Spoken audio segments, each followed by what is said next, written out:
2025년 10월 14일 크립토 정보 시간입니다. 오늘은 요즘 화제가 된 아스터, ASTR, 이름부터 헷갈리기 쉬운 아스타 ASTR와 확실히 구분하면서 초보자도 이해할 수 있게 아주 차분하게 풀어드립니다.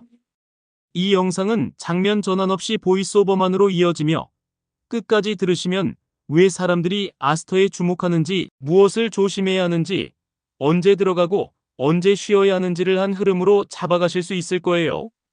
먼저 가장 중요한 오해부터 정리합니다. 아스터, ASTR는 ASTR가 아닙니다. 국내 거래소 기준으로 빗썸에는 ASTR가 워너마켓에 상장되어 있고 업비트에는 ASTR, 즉 아스타 네트워크가 워너마켓에 상장되어 있습니다. 이름이 비슷하지만 프로젝트와 토큰이 완전히 달라요. 여기서부터 헷갈리면 다른 동네 차를 타고 엉뚱한 곳으로 가는 겁니다. 기억해 두세요. 빗썸은 ASTR, 업비트는 ASTR입니다. 이제 본론으로 들어가죠. 아스터, ASTR은 어떤 프로젝트인가요? 한 줄로 말하면 멀티체인에서 현물과 무기한 선물을 모두 다루는 탈중앙 거래소 DEX의 토큰입니다. 중심 체인은 보통 BNB 체인을 이야기하지만 이더리움, 솔라나, 아비트럼 같은 체인도 지원한다고 설명해요. 즉, 온체인에서 파생과 현물을 동시에 다루려는 멀티체인 DEX를 지향합니다. 그리고 여기서 강조하는 세 가지가 있습니다. MEV 저항, 프라이버시 요소, 그리고 자본 효율입니다. UX는 간편 모드, 프로 모드, 그리고 고배율 모드처럼 사용자 숙련도에 따라 고를 수 있게 설계했다고 홍보하죠. 플랫폼 고지 기준으로 아주 높은 배율까지 보여주기도 합니다. 다만 고배율은 칼날이에요. 눈으로만 확인하시고 손은 신중하게 움직이셔야 합니다. 여기서 MEV를 아주 쉽게 설명해 볼게요. MEV는 블록 안에서 거래 순서를 정하는 권한을 이용해 누군가 추가 이익을 뽑아가는 것입니다. 예를 들어 큰 매수 주문이 들어오려는 걸 보고 그 앞에 자기 주문을 먼저 끼워 넣어 가격을 올리고 다시 파는 행위. 혹은 내 주문 앞뒤로 샌드위치를 만들어 이익을 챙기는 행위. 이런 걸 통칭해서 MEV라고 합니다. 사용자는 슬리피지, 즉 체결가가 밀리는 불이익을 보게 되죠. 그래서 요즘 DEX들은 MEV를 줄이는 설계, 가령 프라이빗 트랜잭션, MEV 보호 경로, 배치 경매형 체결 같은 방식을 도입합니다. 아스터가 MEV 저항을 내세운다는 건 그 불공정한 줄 세우기에서 사용자를 지켜주겠다는 메시지로 이해하시면 됩니다. 그럼 왜 아스터가 요즘 특히 주목을 받을까요? 가장 직접적인 이유는 상장 러시입니다. 바이비트가 먼저 상장을 알렸고 바이낸스가 시드 태그라는 고위험 경고와 함께 상장 공지를 냈습니다. 한국에서는 빗썸이 아스터, ASTR을 워너마켓에 상장했죠. 대형 거래소에 동시에 노출되면 어떤 일이 벌어질까요? 유동성이 붙고 인지도가 급격히 올라갑니다. 여기에 커뮤니티 리워드 기반의 에어드롭과 토크노믹스가 결합되면 초기의 관심은 더 커지기 마련입니다. 하지만 상장 러시는 늘 양날의 검입니다. 특히 바이낸스의 시드 태그는 초기 단계, 변동성 크다, 리스크 크다는 의미의 경고 표시예요. 상장빔 뒤 되돌림은 교과서처럼 찾아옵니다. 이 구간을 재미로만 보시지 말고 언락과 에어드롭 캘린더, 펀딩비와 미결제 약정, 호가두께 같은 기초 데이터부터 점검하셔야 합니다. 이제 토큰의 뼈대를 말해볼게요. 총 발행량은 80억 아스터, 분배를 보면 커뮤니티 보상 비중이 아주 큽니다. 초기에 사용자 모수를 빨리 키우려는 전략이죠. 팀 물량은 1년 락업 후 40개월에 걸쳐 선형 분배라는 식으로 장기 분배를 설정해 단기 쏠림을 완화하려고 합니다. 트레저리, 즉 금고는 약 7%, 그리고 상장 유동성 용도가 따로 배정되어 있습니다. 프로젝트는 또 하나의 카드를 꺼냅니다. 프로토콜 수익으로 바이백을 하겠다는 계획. 비오컨대 거래소가 벌어들이는 수익으로 시장에서 토큰을 사들여 가격 안정 혹은 토큰 가치를 방어하겠다는 의지입니다. 다만 여기서 진짜로 중요한 건 실행의 디테일이에요. 언제, 어느 정도, 어떤 기준으로 바이백을 할 건지, 그리고 그 내용을 어떻게 투명하게 공개할 것인지가 핵심입니다. 약속은 쉽지만 실행과 공시가 신뢰를 만듭니다. 기술적으로는 아스터는 자체 레이어원이 아닌 DEX 애플리케이션 레벨이기 때문에 합의 방식은 지원 체인의 합의에 따릅니다. 거래는 EVM 기반 체인과 솔라나 같은 BVM 체인을 아우르는 멀티체인 방향을 표방하죠. 이 말은 곧 브리지와 오라클, 그리고 프론트엔드, 백엔드 리레이어 같은 중간 구조의 보안 리스크가 항상 있다는 뜻이기도 합니다.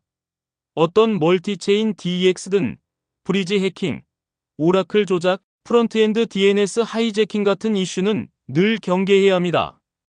그래서 우리는 감사보고서의 공개 여부, 버그 바운티 프로그램의 범위, 보안 공지의 빈도와 투명성을 항상 체크해야 해요. 상장 초기라면 특히 더 그렇습니다. 이제 시장 구조와 리스크를 한 번에 묶어봅니다. 유동성은 대형 거래소 상장으로 빠르게 붙을 수 있지만 상장 초기 구간의 유동성은 안정된 바다가 아니라 거친 파도에 가깝습니다. 파생 마켓이 열린다면 펀딩비와 미결제 약정, OI가 한쪽으로 크게 기울 수 있어요. 그럴수록 작은 뉴스에도 큰 방향 전환이 일어나죠. 에어드롭과 언락 캘린더는 순공급을 한꺼번에 튀게 만드는 스위치입니다. 분배일이나 청구 시작일엔 호가가 얇은 시간대의 소량 주문만으로도 큰 흔들림이 나옵니다. 그리고 꼭 기억해야 할 한 가지. 국내 원화 마켓과 글로벌 USDT 마켓의 호가 두께와 스프레드, 수수료, 입출금 속도는 다릅니다. 국내, 글로벌 가격 괴리가 생길 때 그 괴리를 메꾸는 과정에서 체결 리스크가 생기기도 합니다. 초보자분들은 한 거래소만 본 결정을 절대 하지 마세요. 여기서 잠깐 UI가 뭐였죠?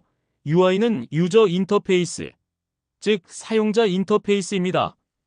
앱을 열었을 때 보이는 버튼, 색상 배치, 메뉴, 입력창 같은 겉모습과 조작 요소 전체를 말해요. 아스터가 간편 프로 고배율처럼 모드를 나눠 제공한다는 건 UI 선택지를 늘렸다는 뜻이고 초보부터 숙련자까지 각자 익숙한 방식으로 접근하게 하려는 전략입니다.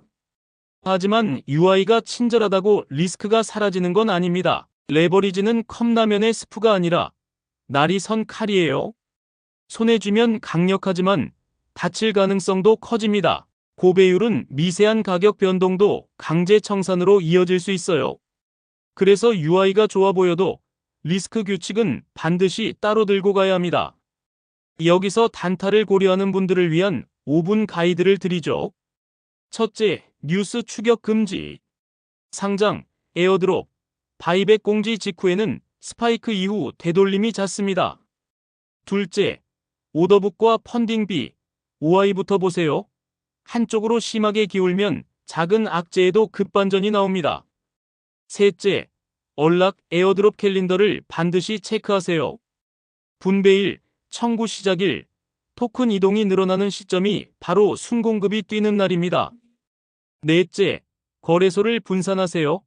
빗썸 원화와 글로벌 USDT를 동시에 켜두고 호가 두께, 스프레드, 체결 강도를 비교하세요.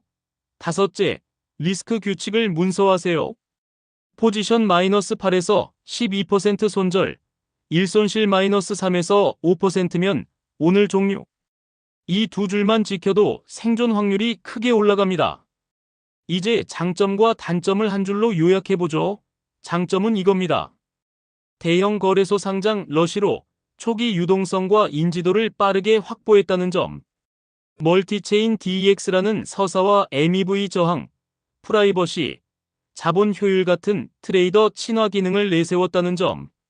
그리고 커뮤니티 보상 비중이 크고 수익 기반 바이백 계획이 있다는 점. 단점과 리스크는 이겁니다. 바이낸스 시드 태그가 상징하듯 초기 단계 고위험이라는 점. 에어드롭과 언락이 이어지면 순공급 변동이 커진다는 점.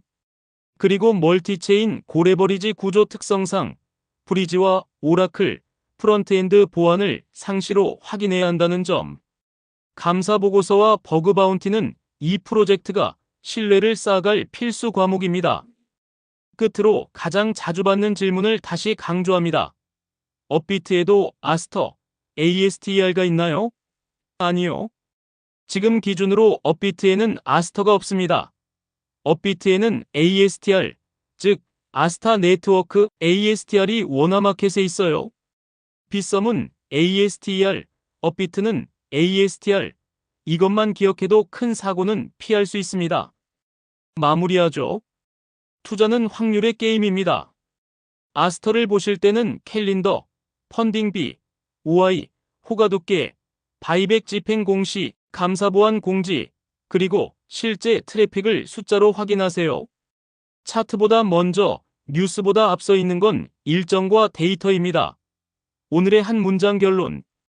이름부터 정확히, 일정은 미리, 리스크는 문서로, 진입은 천천히. 가격이 아니라 기본기로 투자하시길 바랍니다. 도움이 되셨다면 좋아요와 구독, 그리고 알림 설정 부탁드립니다. 기회는 분명하고 리스크도 분명합니다. 기준을 세우고 숫자로 확인하고 분할로 대응하십시오. 도움이 되셨다면 좋아요와 구독 부탁드립니다. 머니픽 코리아 굿뉴스 GNTV였습니다. 세상의 모든 투자자 여러분의 성투를 응원합니다. 감사합니다.